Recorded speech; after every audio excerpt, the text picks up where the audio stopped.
अच्छा, आज हमने ना चेस्ट ट्रोमा एंड चेस्ट थोरेकोस्टोमी पढ़ा, ठीक है।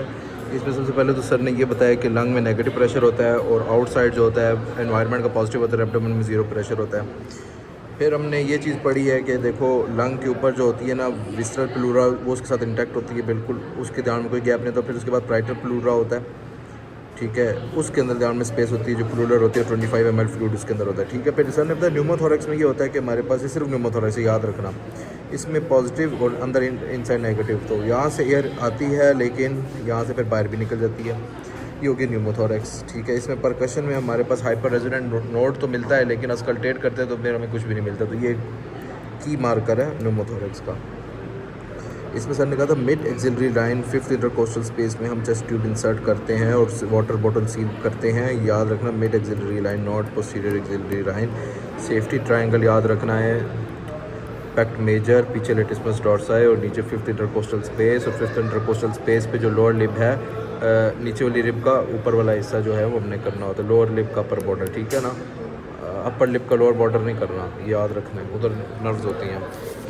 फिर सर ने हमें क्या कहा था, सर ने फिर एक पॉइंट और भी बताया था कि टेंशन न्यूमोथोरैक्स में जो होता है हमारे पास वन वेल्व मैकेनिज़्म होता है। इसमें सर ने बताया था कि फॉर एग्जांपल ये एक फ्लैप बन जाती है, देख रहे हो एंड पे फ्लैप बना हुआ है, तो एयर ऊपर सेंटर हुई है, लेकिन यहाँ से जब बाहर निकलने वाली होगी फ्लैप बंद हो जाएगा। तो ये इस तरह ये बहुत फेटल इमरजेंसी होती है, इसमें with in minutes patient expire हो जाता है, मीडियास्ट्रल शिफ्ट भी हो जाता है।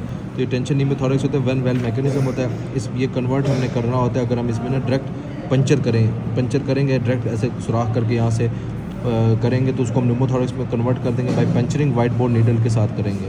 और ये मैंने लिखा हुआ है कि लोअर लिप के अपर बॉर्डर पे हम घुसेंगे, पंचर करेंगे लोअर लिप का अपर बॉर्डर, याद रखना है।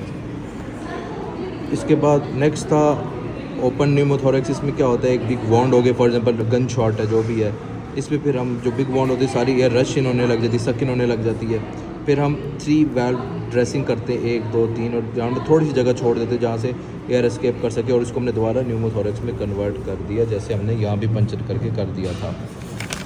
इसके बाद हमारे पास जो नेक्स्ट है वो ये है कि एयर पॉकेट्स होती है। फॉर एग्जांपल एक बंदे को टीबी हुई है, उसमें पॉकेट्स बन जाते हैं, उसने दवाइयाँ नहीं लेता, बहुत अरसे पहले डॉक्टर ने कहा था कि आपको टीबी, उसने दवाइयाँ नहीं ली, कुछ अरसे बाद उसकी सांस एकदम अखड़ा गई है, एकदम आगे स्पॉन्टेनियस न्यूमोथोरैक्स के साथ आगे, कोई ट्रॉमा नहीं है, तो उसके अंदर एयर पॉकेट्स बन जाती हैं। इसमें देखो बाहर सारा लंग हमारे पास इंटैक्ट है, दिरान में एक सुराख अंदर ही बन गया जिसमें से एयर निकल रही है और अंदर जमा होती जा रही है।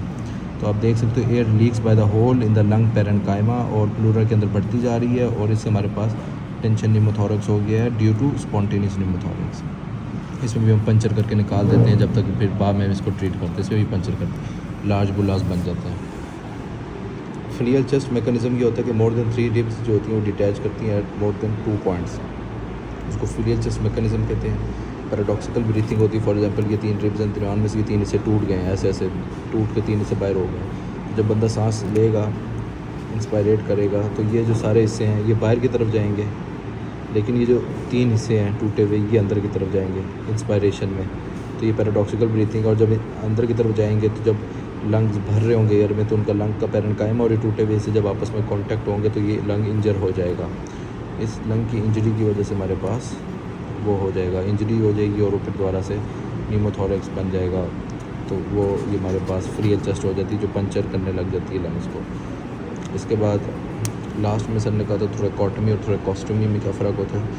थोरेकोटमी जो होती है वो हम इंसिजन देते हैं चेस्ट में, पूरी चेस्ट खोलते हैं और ब्लीडिंग देखते हैं कहाँ से, और ये सब कुछ। तो थोरेकोटमी कब करते हैं, जब 1500 ml ब्लड स्टैट एकदम निकल आए, आपने जैसी चेस्ट ट्यूब डाली 1500 ml ब्लड निकले, आपने फ़ौरन थोरेकोटमी करनी है। या फिर दूसरा ये केस हो सकता है कि 200 ml ब्लड पर आवर निकल रहा हो, तो ये पूछ लेते हैं। तो ये दोनों क्राइटेरिया हैं, उसकी का सवाल होता है थोरेकोटमी के क्या क्राइटेरिया, और थोरेकोस्टमी होती है चेस्ट ट्यूब अंदर डालो, वो तो पता लग जाए कि सेफ्टी ट्रायंगल और सारी चीज़ें क्या होती हैं।